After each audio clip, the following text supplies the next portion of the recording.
ఇక 2019 నుంచి 2024 మధ్య పరిస్థితి ఏమిటి అని చెప్పి ఒకసారి గమనించినట్టయితే మన రాష్ట్రంలోనే కాదు, కేంద్రంలోనే కాదు, ప్రపంచంలో కూడా తీసుకున్నా కూడా ఇదే పరిస్థితి.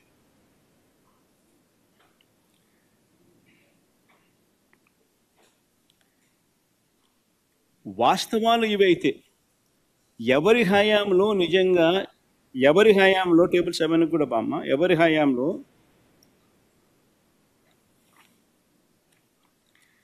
వాస్తవం ఇదైతే ఎవరి హయాంలో రాష్ట్రం విచ్ఛిన్నమైంది, ఎవరి హయాంలో అప్పులు ఎలా ఉన్నాయి అని కూడా ఒకసారి గమనించినట్లయితే ఈ పెద్ద మనిషి చంద్రబాబు నాయుడు గారు అన్ని అబద్ధాలు మోసాలే చేస్తారు. ఇదే పెద్ద మనిషి ఎన్నికలప్పుడు ఏమన్నాడు? రాష్ట్రం అప్పులు 14 లక్షల కోట్లు అని చెప్పి ఊదరగొట్టాడు. రాష్ట్రం శ్రీలంక అయిపోతా ఉంది, మన్ను పాడు పరదేశి అని చెప్పి బండలు బండలు బండలు వేశాడు. గవర్నర్ గారి ప్రసంగానికి వచ్చేసరికి తగ్గిపోయాడు. రాష్ట్రం అప్పులు 10 లక్షలే అన్నాడు. అప్పుడప్పుడు శ్వేతపత్రాలు రిలీజ్ చేస్తాడు. చేసినప్పుడు రాష్ట్రం అప్పులు 12,93,000 కోట్లు అంటాడు. చివరికి బడ్జెట్ ప్రవేశపెడితే అప్పులు రాష్ట్రానికి ఎంత ఉన్నాయో చెప్పక తప్పదు అని చెప్పి బడ్జెట్ పెట్టడం కూడా పోస్ట్పోన్ చేసినాడు. ఇక చివరికి బడ్జెట్ ప్రవేశపెట్టక తప్పదు అని చెప్పి తప్పనిసరి పరిస్థితుల్లో నవంబర్లో బడ్జెట్ ప్రవేశపెట్టక తప్పల. ఏ రాష్ట్ర ప్రభుత్వం అయినా కానీ ఎవడైనా ఎప్పుడైనా గమనించారా నవంబర్లో బడ్జెట్ ప్రవేశపెట్టడం? అంటే 3 నెలలు ఒక్క చంద్రబాబు నాయుడు గారి హయాంలోనే ఆ జిమ్మిక్కులన్నీ చూస్తాం. ఎందుకంటే బడ్జెట్ ప్రవేశపెడితే ఆ బడ్జెట్ డాక్యుమెంట్ రాయాలి, రాష్ట్రానికి ఉన్న అప్పులు ఎంత ఉన్నాయి అని చెప్పి. ఆ డాక్యుమెంట్లో రాష్ట్రానికి ఉన్న అప్పులు ఎంత ఉన్నాయని ఒకసారి చూపించేస్తే ఆ తర్వాత ఇంక చంద్రబాబు నాయుడు ముసలి కన్నీరు కాల్చలేడు, డ్రామాలు ఆడలేడు, జగన్ మీద చెప్పినట్టు అన్ని తప్పులు అని చెప్పి తెలిపోతాయి కదా. కాబట్టి బడ్జెట్ డాక్యుమెంట్ ప్రవేశపెట్టడమే నవంబర్ దాకా పోస్ట్పోన్ చేశాడు. చివరికి నవంబర్లో బడ్జెట్ డాక్యుమెంట్ ప్రవేశపెట్టేసరికి తనంతటి తానే బడ్జెట్ డాక్యుమెంట్ ప్రవేశపెట్టేటప్పుడు తనంతటి తానే 6,46,531 కోట్ల రూపాయలు అని చెప్పి తాను ప్రవేశపెట్టిన బడ్జెట్ డాక్యుమెంట్లో తానే ఒప్పుకోక తప్పలేదు. ఇంతకన్నా దారుణమైన మనిషి పరిస్థితి బహుశా ఎక్కడా ఉండదు. ఈ పెద్ద మనిషి చంద్రబాబు నాయుడు గారు ఇలాంటి మోసాలు చేస్తూ ఉంటాడు ఎప్పుడు కూడా.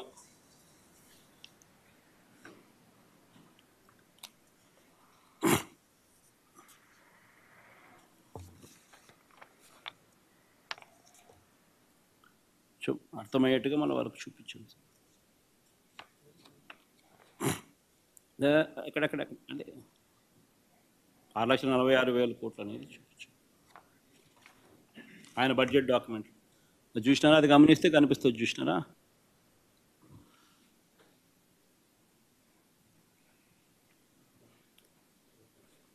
అది పబ్లిక్ డెట్ అవుట్ స్టాండింగ్, ఇది గవర్నమెంట్ గ్యారంటీస్ అవుట్ స్టాండింగ్.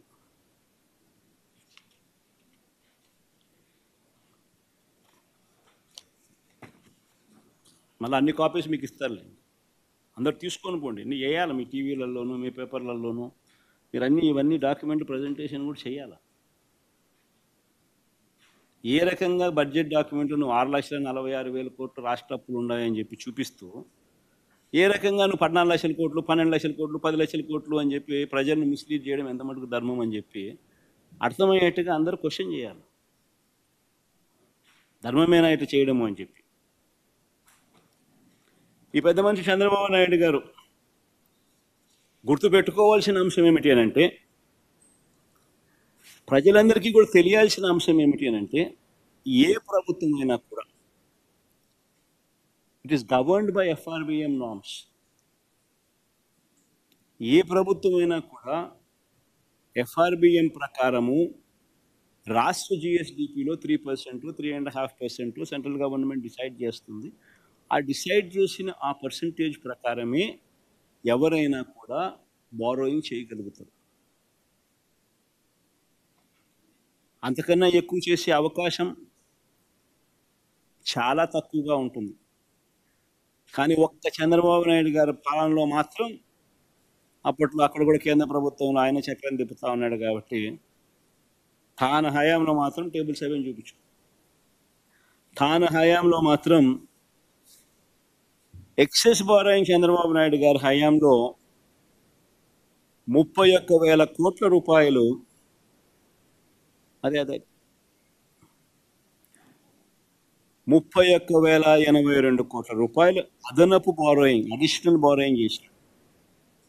అంటే ఇది క్లియర్గా ఆయన 5 సంవత్సరాలు మన 5 సంవత్సరాలకు సంబంధించిన డేటా.